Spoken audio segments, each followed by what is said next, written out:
Ladies and gentlemen, this is the YouTube channel vlog show of inspiration and realness.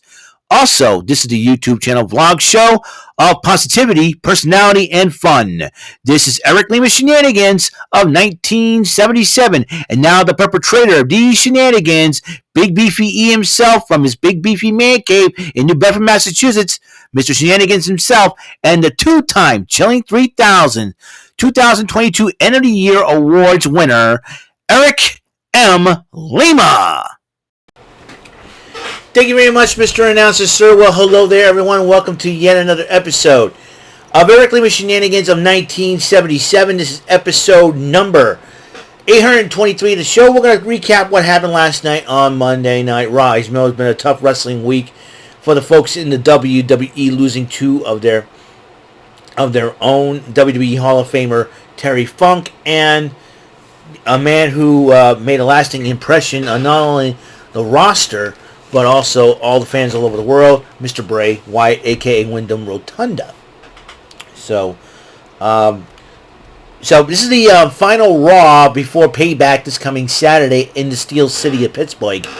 That's right, I said Pittsburgh. So let's see what happened last night on Raw. If you guys have not watched Raw, I wouldn't recommend watching this video, but if you want to recap and have your thoughts on it, please do comment on it. Alright, Sami Zayn went one-on-one with Damian Priest, and these two were going at it. And as you know, Sami Zayn and Kevin Owens had it up to here with Judgment Day. But to make matters worse, JD McDonough gets involved, distracting Zayn, and Priest capitalized on picking up the victory. But Priest, recognizing JD McDonough ringside, said, "Hey, what are you doing?" And he said, "I don't need your help." And after he pushed JD McDonough down, Sami Zayn and Kevin Owens joined Sami Zayn in the brawl, stomping out JD McDonough, and I'm sure that will sit well with Finn Balor. And a little bit more on Judgment Day. You seem to have some of their fingerprints all over the situation. Priest decided to walk away. Priest decided to walk away. And Drew McIntyre was looking at a picture of himself in a lime green trunks with Matt Riddle's bro. And Kazarian goes, "You look great!" Carries this out. That guy cracked me up.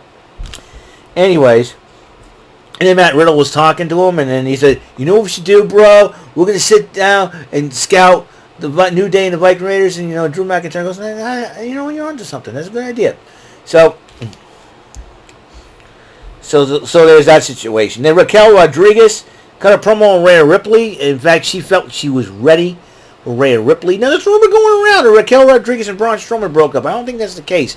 I don't think, you shouldn't read any dirt sheets. Come on. I think they're still together, in my personal opinion. But if Raquel Rodriguez is single, shoot your shot, guys. All right. I've already got a crush on Io Sky, Gigi Dolan, Nikita Lyons. Simple as that. So the Miz came out as dressed as LA Knight. I'm like, that's not going to sit well. And after LA Knight, I bet you he's going to counter that with trying to dress as Miz. So funny. So now on SmackDown, but we'll find out for sure.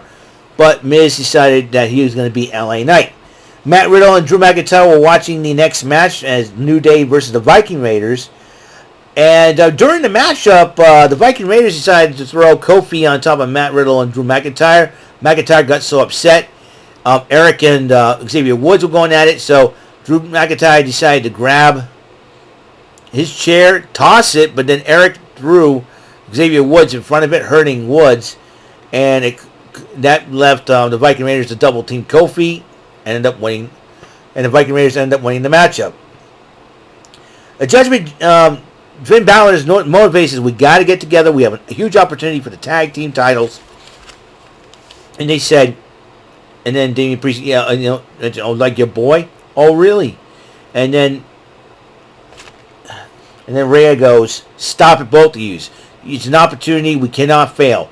Either we win the belts, or there's going to be a few changes being made in the Judgment Day."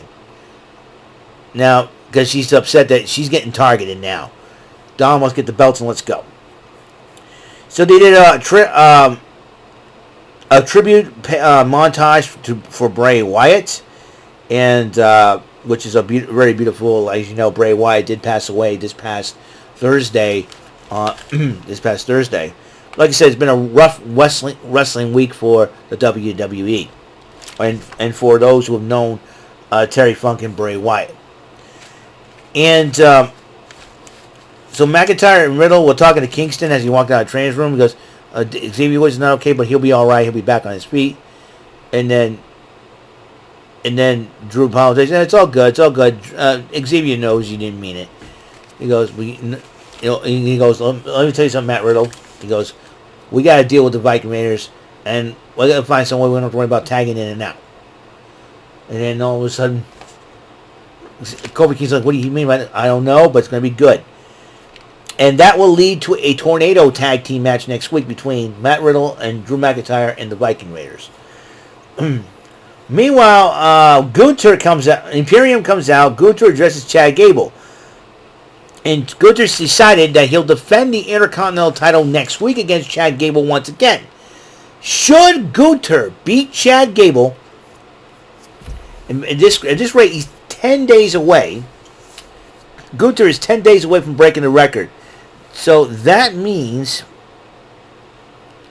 should Gunther survive this matchup against Chad Gable next week, Gunther will be the longest reigning Intercontinental Champion in WWE history, surpassing the Honky Tonk Man. So that's something to and then Chad Gable interrupted him, saying he'll win the chance to win the title, but he says he's going to fight Ludwig Kaiser first. Those two went at it, and even Ludwig Kaiser, even Maxine Dupree's like, But then when Chad Gable went to go with the Chaos Fury, went to go for the pin, Giovanni Vinci breaks it up, earning Gable a victory by disqualification. Otis says take things up. Imperium takes out Otis, and then Gunther came back, attacked Chad Gable, and powerbombed him. So will that be the case? Would Gunther retain the title and become the longest reigning Intercontinental Champion, or will Chad Gable take it? We'll find out next week. It's been a long day.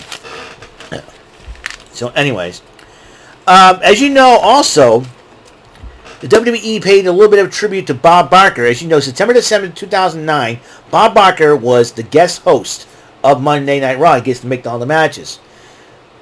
The funny part is, I don't know if you guys noticed the montage with the contestants row. There was a picture of James Ellsworth, not Jericho. I don't know if you guys noticed. I don't know if anybody caught that. I kind of caught it out of the corner of my eye. I looked at the contestants row and they did the tribute to Bob Barker, and they had Santino, IRS, and Jillian Hall. But then you got, it's supposed to be Chris Jericho there. Instead, James Ellsworth was there. I don't know. I gotta check that if my eyes were deceiving me or not.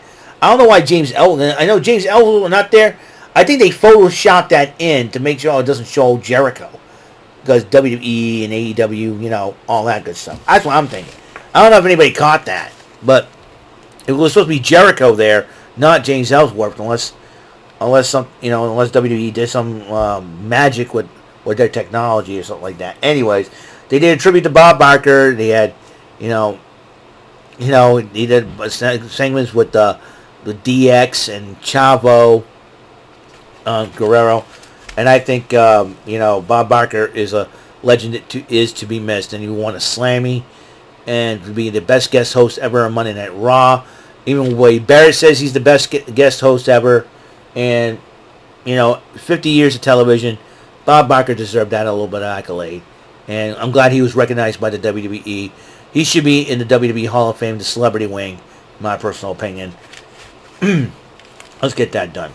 So, anyways, Seth Rollins addresses Shinsuke Nakamura. Nakamura decided to respond via video, wants to call him out.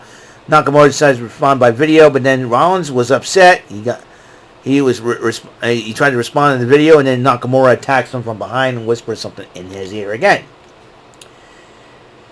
So KO and Sami Zayn, sick of the Judgment Day, said, we had it up to here. Here's the deal. We're doing this. Well, we talked to Adam Pearce. We'll defend the belts in a Steel City street fight. So that means anything goes in this matchup. And if Judgment Day wants to win the titles, they got the opportunity to do so. Right there and then. Tommaso Ciampa was supposed to go one-on-one with Big Bronson Reed. Bronson Reed attacked him from behind. They had the match anyways. Heck of a matchup. Ciampa ends up winning. And Jackie Redmond interviewed Becky Lynch.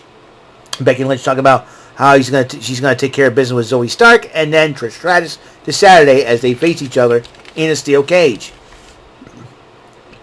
And Tiffany Stratton once again is on the Monday Night Raw among the Monday Night Raw crowd in Memphis, Tennessee. It seems to me that Tiffany Stratton, I think that a lot of people, a lot of the officials in the WWE are thinking very highly on her. So this will be very interesting. In fact, she better be scouting, because just in case she starts running her mouth a little bit more, especially about Becky Lynch. As you know, that street fight was coming up next. But beforehand, Rhea Ripley, along with Dominic Mysterio, came out to address Raquel Rodriguez for Payback. And then Raquel Rodriguez interrupted Ripley, but she wasn't there to talk. She was to fight. And she was fighting. Both of them fight, and then they bailed out and stuff. So, but here's my deal. All right, here's my idea. Should Rhea Ripley survive against Raquel Rodriguez this Saturday? I got a certain hunch. I got a hunch that a certain somebody, and there's rumors about this young lady coming back to the WWE.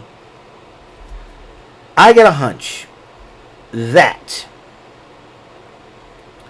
if Rhea Ripley is not careful, this young lady is going to come back to the WWE, challenge Rhea Ripley, and probably Rhea Ripley's chances of being the champion is going to walk the plank. Hint? I say so. Alrighty then. Anyways, Trish Stratus and Zoe Stark did address Becky Lynch. Then they did a tribute to Terry Funk. In the end, towards the end, I should say. Terry Funk had his WrestleMania moment by being tag team champs with Mick Foley in WrestleMania 14, and a lot of crazy matches that he had. Rivalries with Ric Flair, movie starring Row House and Over the Top in the movies, so that's good. The Falls Count Anywhere match was the main event. Becky Lynch against Zoe Stark. So this is Zoe Stark's first huge foray into a main event match. Trish Stratus gets involved a couple of times. Lynch chases Stratus off with a kendo stick. And then as Zoe Stark and Becky Lynch continue to brawl, Trish Stratus sticks her nose in it again. Ends up getting accidentally punched out by Zoe Stark when Zoe Stark went to go take a swing at Becky Lynch. And then both ladies are like... And then Becky Lynch hits the manhandle slam on Zoe Stark on a table. Free count. Becky Lynch wins, and she took off the armband that had Bray on it, was holding up, and she started crying. I loved Wyndham Rotunda, and she knew Wyndham Rotunda will be a very special cat. All right, so that's it for man.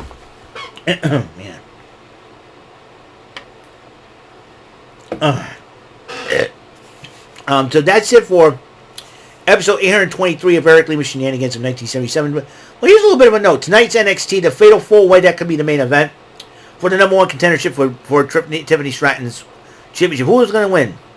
Blair Davenport? Kiana James? The ever so cute Roxanne Perez? Or the ever lovely, gorgeous, curvaceous, babylicious, hottie Miss Gigi Dolan? Who's going to win that matchup? I'm going for Gigi Dolan. I want to see her rearrange Tiffany Stratton's face. Well, also, will JC Jane and Thea Hale form some kind of alliance? Will Thea Hale drop out to chase you?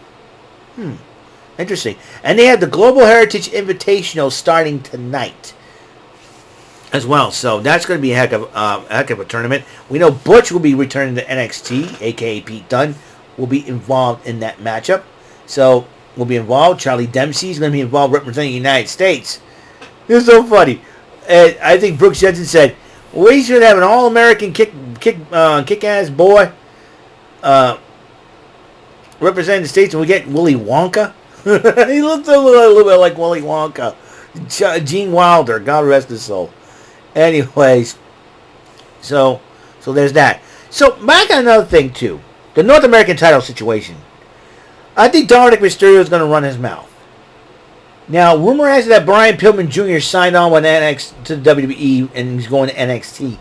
Imagine if Dominic Mysterio shows up, runs his mouth, and Brian Pillman Jr. appears. I would like that. Here we go. So, other than that, that's it. What, episode 823 of the show. Next up, the final Trebek Tuesday of August 2023. So I'll see you guys later. Until next episode comes rolling around, Mr. Announcer, take us home. That is all for today's episode of the show. This is Mr. Limas speaking for Eric Limas Shenanigans of 1977. A Big Beefy E, do for Bob Saget production, and in association with A Sweet Bowl for Raving Dingleberries Telepictures and Distribution. Thank you for watching another great episode of Eric Limas Shenanigans of 1977. Until the next episode, goodbye for now.